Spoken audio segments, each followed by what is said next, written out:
Hello students. तो आप तैयार हैं पढ़ने के लिए?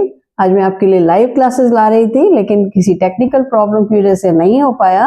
पर मैं आपके लिए वीडियो डाल रही हूँ, जरूर देखिएगा और एंजॉय करिएगा, साथ के साथ आप उसका बेनिफिट भी लीजिएगा। तो आज का टॉपिक है हमारा एग्रीकल्चर, या हिंदी में बोले हम तो कृषि। इससे पहले आपने ज्योग्राफी का फर्स्ट चैप्टर पढ़ा होगा, रिसोर्सेज। यानी अगर हम उसको कहानी के फॉर्म में बताएं तो एक बच्ची है, वो आवाज लगाती है, मम्मी मेरे एग्जाम्स पास में आ गए, लो लाइट भी नहीं आ रही है, मैं किस तरह से पढ़ूंगी, इन्वर्टर भी काम नहीं कर रहा है। फिर मम्मी कहती है गैस को भी इसी समय खत्म होना था। पापा कहते हैं अपनी प्रॉब्लम। तो सारी किससे जुड़ी हुई है? रिसोर्सेज से। अगर हम उन्हें नाम दें तो रिसोर्सेज बोलेंगे। इसी तरह से कृषि, मम्मी क्या बना रही थी? खाना बना रही थी। तो खाना बनाने के लिए उन्होंने क्या क्या चीजें यूज की? गेहूं का आटा लिया या जौ बाजरा ज्वार का आटा लिया, ठीक है, और फिर ऑयल लिए, कुछ अगर मीठा बना रही है तो चीनी ली। तो सब चीजें क्या थी? ये एग्रीकल्चर रिसोर्सेज थे जो एग्रीकल्चर से हमारे पास में आते हैं। तो टॉपिक को शुरू करते हैं। एग्रीकल्चर हमारे देश में बहुत ही ज्यादा इम्पोर्टेंट है। क्यों इम्पोर्टेंट है ये एग्रीकल्चर? क्योंकि अगर बात करें तो हमारे यहाँ की 75%, यानी अगर टोटल कैलकुलेशन हम करते हैं इसका, तो 2/3 पॉपुलेशन जो है वो एंगेज्ड है एग्रीकल्चर में। और बहुत सारी इंडस्ट्रीज तो ऐसी हैं जो कि केवल एग्रीकल्चर पर ही बेस्ड हैं। जैसे कि अगर आप बात करें तो टेक्सटाइल इंडस्ट्री,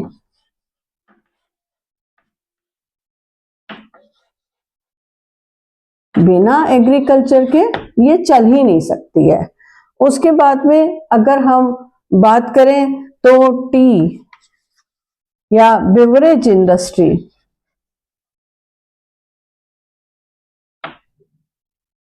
इसके बाद में अगर बात करें तो स्पाइसेस, जो मम्मी खाने में यूज करेंगे। आप स्कूल जाने के लिए क्या पहन रहे थे? कपड़े पहन रहे थे। बिना कपड़ों के तो लाइफ ही नहीं है। तो ये सारी चीजें अगर हम बात करें तो ये हमारे कृषि में आती हैं, यानी एग्रीकल्चर में आती। हेलो स्टूडेंट्स, तैयार हैं पढ़ने के लिए? तो आज का टॉपिक है, जैसे मैंने बताया था आपको पोस्ट में, कि एग्रीकल्चर। ये आपके बुक का ज्योग्राफी का 4th चैप्टर है, जिसको हिंदी में हिंदी पढ़ने वाले बच्चे कृषि बोलते हैं। तो इसका हमारे जीवन में बहुत ज्यादा महत्व है। सबसे पहले तो हम बात करते हैं कि ये बहुत एंशिएंट टाइम से, जिस समय प्रिमिटिव आदमी था, तो उसने क्या किया? खेती बाड़ी करनी शुरू की। और खेती बाड़ी कहाँ से कर रहे थे? वो जो कभी खाया कुछ फल उन्होंने, और उसके बाद में फल खा के फेंका, तो उसमें जो बीज था वो बीज अपने आप ही उपज आया। तो जमीन उस समय की बहुत उपजाऊ थी, कुछ उसमें लगाया नहीं गया था, कुछ किया नहीं गया था, पोल्यूशन नहीं था, सॉइल पोल्यूशन, लैंड पोल्यूशन कुछ भी नहीं था, तो वो उगाया। और उनको बड़ी खुशी हुई कि जो हमने फल हम ढूंढ ढूंढ के खाते थे वो हम खुद उगा सकते हैं। और फिर उन्होंने धीरे धीरे करके खेती शुरू करी। तो उसमें क्या करते थे? वो बीज को ऐसे फेंक देते थे, और फेंक दिया तो कुछ बीज उग जाते थे, कुछ नहीं उगते थे। जो उग गए वो बीज खा लिए, और जो नहीं उगे तो वो बेकार हो जाया करते थे। पर लेकिन उसमें होता क्या था? जब उनको खेती समझ में आ गई तो वो एक जमीन पे किसी पर एक पे बीज बो करके और उगा लेते थे। अब उसके बाद में जो ऊपर का हिस्सा उन्होंने काट लिया तो नीचे का जमीन में लगा रह जाता था। उसका क्या करें? वो जमीन तो हो गई बेकार। तो उसके लिए उन्होंने एक तरीका निकाला कि जब काट लिया तो बची हुई जगह को, बचे हुए जो उसके खरपतवार थे, नीचे का जो हिस्सा बचा हुआ था, उसको उन्होंने जला दिया, जिसको कि कहा गया स्लैश एंड बर्न मेथड। कर्तन और दहन, काटा और जला दिया। लेकिन उसमें भी जमीन जो थी वो बेकार हो जा रही थी। कैसे बेकार हो जा रही थी वो जमीन सारी की सारी? कि वहां पर राख हो जाती थी इकट्ठी, और फिर उसमें कोई बीज उगता नहीं था। तो उन्होंने क्या किया? उस जगह को छोड़ के दूसरी जगह पे उगाना शुरू कर दिया, दूसरी जगह छोड़ के तीसरी। इस तरह से करते हुए आगे बढ़ते गए तो पीछे वाली जमीन फिर से तैयार हो जाती थी, तो फिर उसमें खेती कर ली। इसको क्या बोला गया? Shifting agriculture. क्या बोला गया? Shifting agriculture. और ये जो था प्रिमिटिव सब्सिस्टेंस मेथड था। कुल मिला के इसको हम क्या कहेंगे? Primitive subsistence method.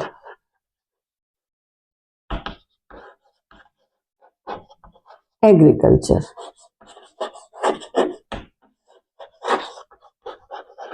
और इसकी अगर हम बात करें तो दो पार्ट हो गए। एक हो गया, ये तो एक तरीका हुआ, इसके दो पार्ट हो गए। एक पार्ट क्या हुआ? Slash and burn.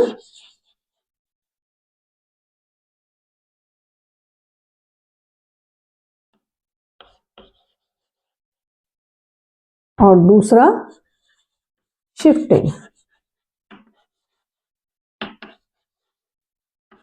एग्रीकल्चर। अब इसी तरीके से बहुत दिन तक ये वाली खेतीबाड़ी ये करते रहे, लेकिन इससे काम चलता था जब तक चल रहा था। फिर परिवार बड़े होने लगे, धीरे धीरे करके परिवार बड़े होने लगे। तो मान लीजिए एक कोई किसान था, वो क्या कर रहा था? खेती कर रहा था। अब उसके 4 बेटे हुए, A, B, C, D। तो जब उसकी जमीन जो थी वो कितने भागों में बट गई? 4 भागों में बट गई, या कई बार होता था 5 भागों में। जो किसान का पार्ट था, किसान अपना पार्ट भी ले लेता था। तो इस तरह से ये बट गई। अब ये जो बेटे A, B, C और D थे, इनके भी बच्चे हुए। तो इनकी जो जमीनें थी वो 3, 2, 4 पार्टों में बटने लगी, यानी जमीन के और छोटे पार्ट होते चले गए। तो इसमें जो था खेती करना बड़ा मुश्किल था। होती तो थी खेती, लेकिन होता क्या था? जो उपज होती थी वो बहुत ही कम होती थी। इतनी नहीं होती थी कि जिससे कि उनको भरपूर हो जाए। भरपूर के लिए कितना चाहिए था? एक तो उनको चाहिए था अपने साल भर तक खाने के लिए,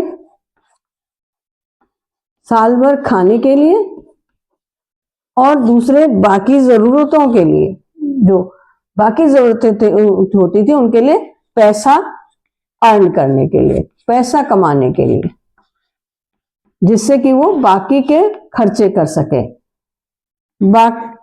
कमाने के लिए जिससे बाकी खर्चे किए जा सके। क्या किए जा सके?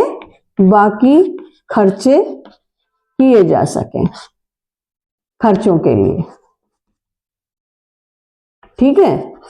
तो उसमें से जमीन में से इतनी उपज नहीं हुई कि बाकी खर्चे भी उनके आराम से हो सके। तो उन्होंने क्या करना शुरू किया कि इसके लिए उन्होंने एक काम किया जो जिससे उतनी ही जमीन से उनको ज्यादा उपज मिल जाए। और इस मेथड को क्या बोला गया? Intensive subsistence agriculture. क्या बोला गया? इंटेंसिव सब्सिस्टेंस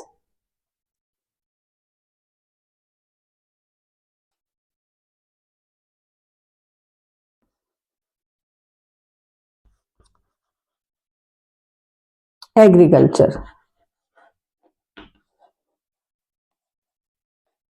अब इसमें क्या किया इन्होंने? इंटेंसिव सब्सिस्टेंस एग्रीकल्चर मैंने मॉडर्न तरीका यूज किया थोड़ा सा।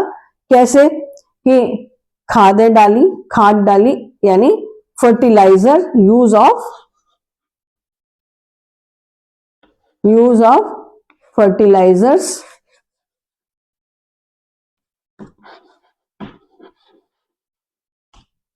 और साथ के साथ इरिगेशन। पहले क्या था?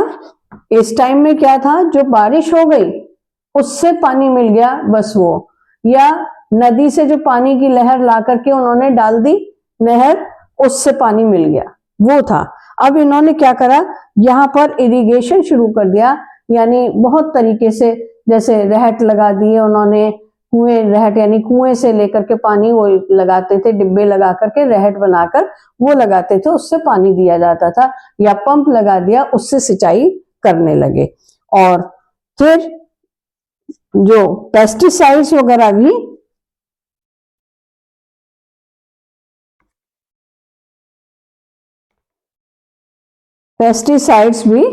यूज करने लगे। अगर कहीं खेती में किसी भी तरह का कीड़ा लग गया तो पेस्टिसाइड यूज कर लिया। और ये जो फर्टिलाइजर्स थे ये धीरे धीरे करके, पहले तो कौन सी वाली खाद यूज करते थे, गोबर की खाद यूज कर ली या और किसी तरह से पत्तों से बना ली खाद, यानी नेचुरल फर्टिलाइजर्स ये यूज करते थे।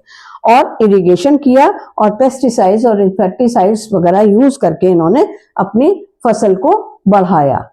खेती के तरीके नए निकाले, पहले हाथ से खुदाई करते थे और फिर अब प्लोइंग के लिए उन्होंने क्या यूज करना शुरू कर दिया कि बैलों को लगा करके और खेती करने लगे। कहीं कहीं पर ट्रैक्टर्स भी आ गए जिनको कि वो यूज करने लगे।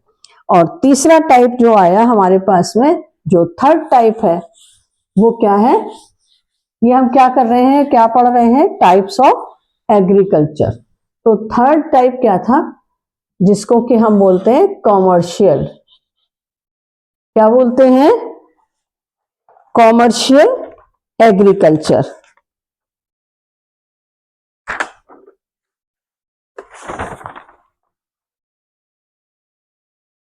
कॉमर्शियल एग्रीकल्चर, ये मेथड अभी भी चल रहा है, कॉमर्शियल एग्रीकल्चर। इसमें गवर्नमेंट ने स्टेप्स लिए बहुत तरह के, जैसे HYV सीड यूज करवाया है ना, high yield variety seed. HYV seed माने high yield variety seeds, high HYV seeds use करें। दूसरा क्या किया इन्होंने, केमिकल फर्टिलाइजर्स। अभी तक तो कौन से यूज कर रहे थे,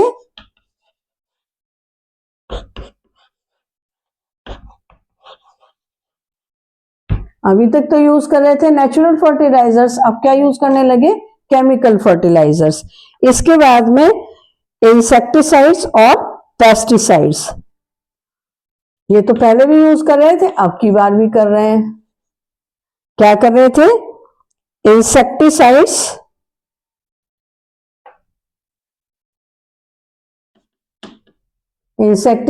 एंड पेस्टिसाइड्स। इनका यूज करना शुरू कर दिया।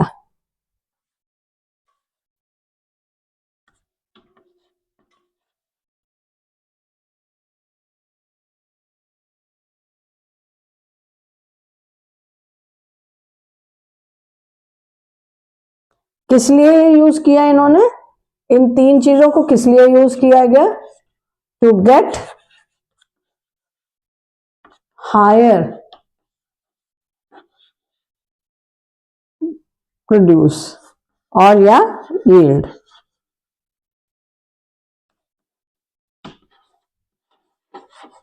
ठीक है, तो इस तरह से ये कमर्शियल एग्रीकल्चर आ गई। अब इसमें जो क्रॉप्स होती हैं, तो उनको क्रॉप्स को भी, अभी तक तो क्या थे, फूड क्रॉप केवल उगा रहे थे। वो कौन सी क्रॉप उगा रहे थे, फूड क्रॉप। अब क्या इन्होंने शुरू कर दिया उगाना, इसके अलावा, फूड क्रॉप के अलावा इन्होंने जो कॉमर्शियल क्रॉप्स को उगाना शुरू कर दिया। कमर्शियल एग्रीकल्चर किया, कॉमर्शियल क्रॉप्स को उगाना शुरू कर दिया। तो कमर्शियल क्रॉप की बात अगर हम करें तो उसमें प्लांटेशन क्रॉप आ जाती है। तो plantation crop, food crop and number 2 commercial crop.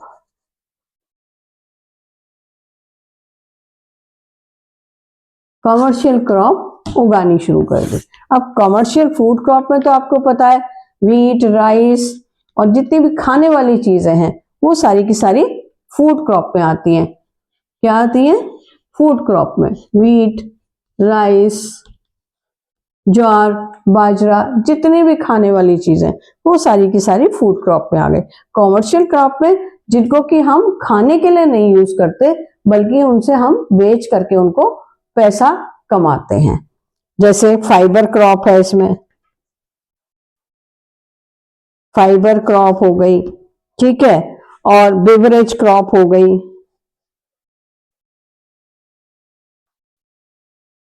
जैसे कॉफी, टी, ये सारी हो गई बेवरेज क्रॉप्स हो गई।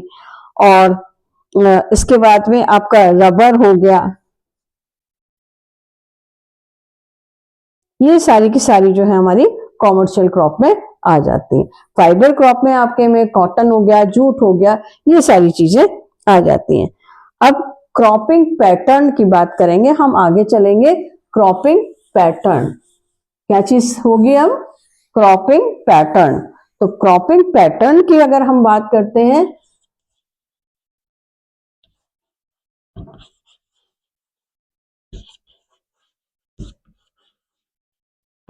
क्रॉपिंग पैटर्न की बात अगर हम करते हैं, तो क्रॉपिंग पैटर्न को हम कल पढ़ेंगे। और आप देखिएगा, वीडियो पे बने रहिएगा चैनल पे। अगर आपने अभी तक चैनल को सब्सक्राइब नहीं किया है तो सब्सक्राइब कर दीजिएगा। और आज का लेसन पसंद आया हो तो लाइक, शेयर और कमेंट करना ना भूलें। और आपको नेक्स्ट टॉपिक कौन सा चाहिए वो भी जरूर बताइएगा। मिलेंगे फिर नेक्स्ट चैप्टर के साथ में। Till then, bye, have a nice day.